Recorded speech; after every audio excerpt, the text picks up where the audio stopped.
Shalom, ketemu lagi dengan saya PDP Tanjohan dalam renungan pada hari ini tanggal 4 November tahun 2020. Renungan ini akan saya ambil tema dengarkanlah suara Tuhan. Bacaan kita dari Yeremia 5 ayat 20 sampai dengan 25 yang berbunyi, beritahukanlah ini di antara kaum keturunan Yakub, kabarkanlah itu di Yehuda dengan mengatakan, dengarkanlah ini, hai bangsa yang tolol dan yang tidak mempunyai pikiran, yang mempunyai mata tetapi tidak melihat, yang mempunyai telinga tetapi tidak mendengar. Masakan kamu tidak takut kepadaku? Demikianlah firman Tuhan. Kamu tidak gemetar terhadap aku? Bukankah aku yang membuat pantai pasir sebagai pembatasan bagi laut, sebagai perhinggahan tetap yang tidak dapat dilampauinya? Biarpun ia bergelora, ia tidak sanggup. Biarpun gelombang-gelombangnya ribut, mereka tidak dapat melampauinya.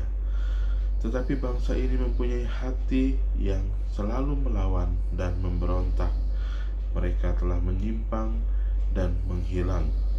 Mereka tidak berkata dalam hatinya, baiklah, kita takut akan Tuhan Allah kita yang memberi hujan pada waktunya, hujan pada awal musim maupun hujan pada akhir musim, dan yang menjamin bagi kita minggu-minggu yang tetap untuk panen.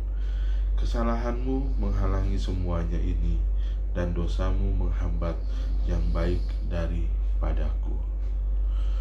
Demikianlah pembacaan firman Tuhan. Renungan yang akan saya berikan adalah salah seorang anak laki-laki yang mahir menutup telinganya terhadap hal yang tidak ingin ia dengar. Contoh di gereja, pikirannya mengembara kemana-mana.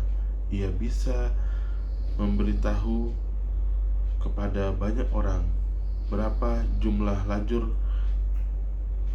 di langit-langit dan berapa banyak kursi di tempat paduan suara. Berulang kali didengar orang, ada yang menegurnya supaya dia diam, tetapi dia tidak mendengarkan orang yang di sebelahnya.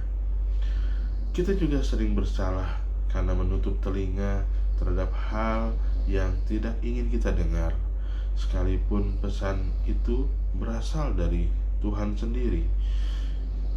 Dalam bukunya Christian Reflection, refleksi orang Kristiani, Lewis mengatakan bahwa seseorang yang hendak mengabaikan suara Tuhan akan mengikuti nasihat ini. Hindari ketenangan, kesunyian, dan setiap lintasan pikiran yang mengembalikan kita pada arah dan tujuan kita. Pusatkan perhatian pada uang, seks, status, kesehatan, dan terutama keluhan-keluhan kita. Terus hidupkan radio, hiduplah dalam keramaian. Ketika kita melakukan kesalahan, saat itulah kita benar-benar perlu mendengarkan suara Tuhan. Namun sering kali kita begitu keras kepala sehingga memutuskan untuk tidak mendengarkan suara Tuhan. Nabi Yeremia mengecam orang-orang seperti ini. Katanya, hai bangsa yang tolol. Bangsa ini mempunyai hati untuk melawan dan memberontak. Bangsa ini mempunyai telinga tetapi tidak mau mendengar. Oleh sebab itu, saudara yang terkasih, daripada kita menutup telinga kita dari suara Tuhan, lebih baik kita baca Alkitab dan berdoa kepadanya secara teratur. Luangkan waktu sejenak untuk merenungkan Tuhan beserta berkat-berkat-Nya dalam hidup kita yang melimpah. Itulah cara mendengarkan Tuhan dengan baik, mendengarkan suara Tuhan melalui doa dan membaca firman-Nya, agar karya Roh Kudus selalu ada di dalam setiap kehidupan kita. Allah berbicara kepada mereka yang meluangkan waktu untuk mendengarkannya. Oleh sebab itu, bukalah telinga kita, bukalah hati kita,